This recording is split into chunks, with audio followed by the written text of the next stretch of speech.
जी हाँ दोस्तों, सूर्य पर हुए महाविस्फोट से एलन मस्क की कंपनी स्पेसएक्स को बहुत बड़ा झटका लगा है।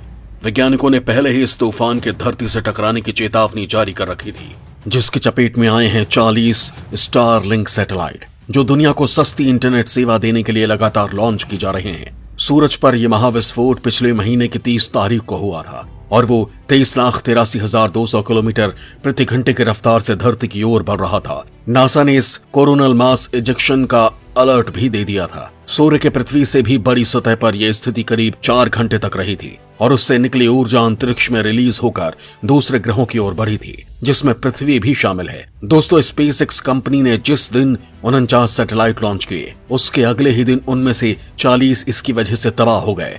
ये पृथ्वी की निचली कक्षा यानी LEO में स्थापित हुए थे, लेकिन तभी भूचुंबकीय तूफान के चपेट में आकर पृथ्वी से 130 मील ऊपर ही नष्ट हो गए। इस तरह के सोलर तूफान से एक बार में इतनी संख्या में सैटेलाइट्स का तबाह होने की ये पहली घटना है।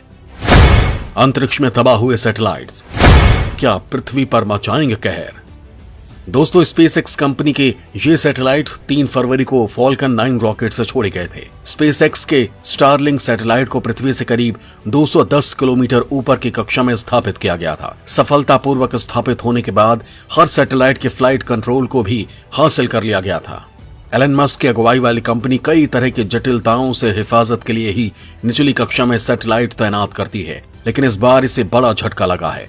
स्पेसएक्स ने इस संबंध में अपडेट देते हुए कहा कि ऐसे तूफान की वजह से वायुमंडल गर्म हो जाता है और हमारी निचली कक्षा वाली ऊंचाई पर वायुमंडलीय घनत्व बढ़ जाता है। GPS डेटा से मालूम होता है कि गति और तूफान की गंभीरता में इजाफे से वायुमंडलीय खिंचाव पिछली लॉन्चिंग की तुलना में 50% तक बढ़ गया था। स्पेसएक्स का कहना है कि स्टारलिंक की टीम ने सैटेलाइट को सेफ मोड के कमांड में रख दिया था, जिसमें वो कागज की शीट की तरह से तैरते रहते और तूफान के प्रभाव को प्रभावी तौर पर कम कर पाते। लेकिन कम ऊंचाई पर बढ़े हुए दबाव की वजह से उपग्रहों को सुरक्षित मोड पर नहीं रखा जा सका और जब भूचुंबकीय तूफान आया तो टीम ने सैटेलाइट्स को सेफ मोड में करने की कोशिश की, लेकिन ऐसा नहीं हो पाया। कंपनी ने कहा कि उनके सैटेलाइट्स की वजह से अन्य सैटेलाइट्स को खतरा नहीं है। इन सैटेलाइट्स के टुकड़े पृथ्वी पर प्रवेश करने लगे हैं, लेकिन ये जलकर राख हो गए हैं। अभी इन सैटेलाइट्स से कोई जोखिम नहीं है, क्योंकि सैटेलाइट्स बिना किसी धातु की बनी होती है। ऐसे में अगर ये पृथ्वी की कक्षा में प्रवेश करेंगी तो जलकर राख हो जाएगा। वहीं परिक्रमा नहीं करने वाले सैटेलाइट के दूसरे सैटेलाइट से भिड़ने का जोखिम बहुत ही कम है और वायुमंडल में फिर से प्रवेश पर उसे खत्म होने के लिए किए गए डिजाइन का मतलब है कि कोई भी कक्षीय मलबा नहीं बना है और न ही सैटेलाइट का कोई भाग जमीन से टकराया है। हालांकि इस बड़ी प्राकृतिक घटना की वजह से स्पेसएक्स के फाउंडर एलन मस्क के बहुचर्चित सैटेलाइट इंटरनेट सर्विस स्टारलिंक को बहुत महंगा झटका लगा है। दरअसल दोस्तों, भूचुंबकीय तूफान या फिर सौर तूफान वास्तव में अंतरिक्ष के मौसम को प्रभावित करने वाली बड़ी घटना होती है। इस दौरान सूर्य से अतिचुंबकीय कण निकलते हैं, जो उसके कोरोनल मास इजेक्शन की वजह से बनती है। ये सूर्य के बाहरी आवरण पर प्लाज्मा का ऑरा होता है। कोरोनल मास इजेक्शन से ही सौर ज्वाला और सौर हवाएं निकलती हैं। इनकी वजह से सौर तूफान का निर्माण होता है। सौर तूफान की वजह से पृथ्वी के विद्युत और इससे संबंधित गतिविधियों पर प्रभाव पड़ सकता है। कई बार इसकी वजह से सैटेलाइट से लेकर पृथ्वी की इलेक्ट्रिक ग्रिड तक पर प्रभाव देखने को मिलता है। एलन मस्क को मोदी ने दिखाया बाहर का रास्ता।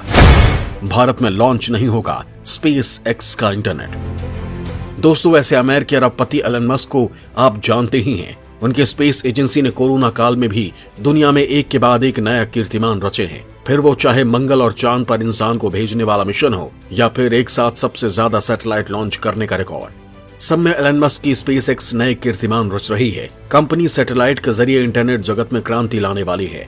इस प्रोजेक्ट का नाम रखा है स्टारलिंक, जिसे इसी साल यानी 2022 के आखिर तक भारत में भी लॉन्च करने की योजना है। हालांकि कंपनी को भारत सरकार ने लाइसेंस नहीं दिया है, जिसके चलते ये योजना ठंडे बस्ते में जा चुकी है और इससे एलन मस्क को भारत में स्पेस ब्रॉडबैंड कंपनी स्टारलिंक को लॉन्च होने से पहले ही झटका लग गया है। दरअसल एलन मस्क को उनके इलेक्ट्रिक कार टेस्ला के लिए मोदी सरकार हरी झंडी दिखा रही थी, लेकिन एलन मस्क ने भारत के बजाय चीन को चुना और भारत में केवल बनी बनाई कार बेचने का काम करने की ठानी। लेकिन इस बात से मोदी सरकार गुस्सा हो गई, क्योंकि सरकार चाह रही थी कि मस्क की कंपनी भारत में अपनी कार बनाए, लेकिन इसके लिए मस्क नहीं मान रहे थे। लिहाजा अब एलन मस्क की सभी सेवाओं को टाटा बाय बाय कह दिया गया है। देश में धूमधाम से एंट्री मारने वाली स्पेस एक्स के इंटरनेट की प्री बुकिंग सेवाएं बंद हो चुकी हैं और पैसा भी रिफंड करना पड़ गया है। भारत के रेगुलेटरी बॉडीज के मुताबिक कंपनी के दिशा निर्देशों का अनुपालन नहीं करने की वजह से इस पर रोक लगाई गई है। एलन मस्क की कंपनी के पास इसरो और दूरसंचार विभाग से देश में बीटा सर्विसेज देने के लिए भी सैटेलाइट फ्रीक्वेंसी ऑथोराइजेशन नहीं है। ऐसे में भारत में सर्विस शुरू नहीं की जा सकती है। स्टारलिंक दरअसल लो अर्थ ऑर्बिटर यानी पृथ्वी की निचली कक्षा में भेजे गए ढेर सारे छोटे सैटेलाइट्स का नेटवर्क है, जिसकी मदद से सुदूर क्षेत्रों में इंटरनेट सेवा दी जाएगी। सामान्य सैटेलाइट्स के मुकाबले स्टारलिंक के सैटेलाइट्स पृथ्वी की सतह से 60 गुना पास हैं। इतना पास होने के चलते स्टारलिंक बेहतर लेटेंसी और इंटरनेट स्पीड यूजर्स को देगी। मतलब यूजर्स लो लेटेंसी में भी बेहतर वीडियो कॉलिंग एवं गेमिंग की सुविधा पा सकते हैं।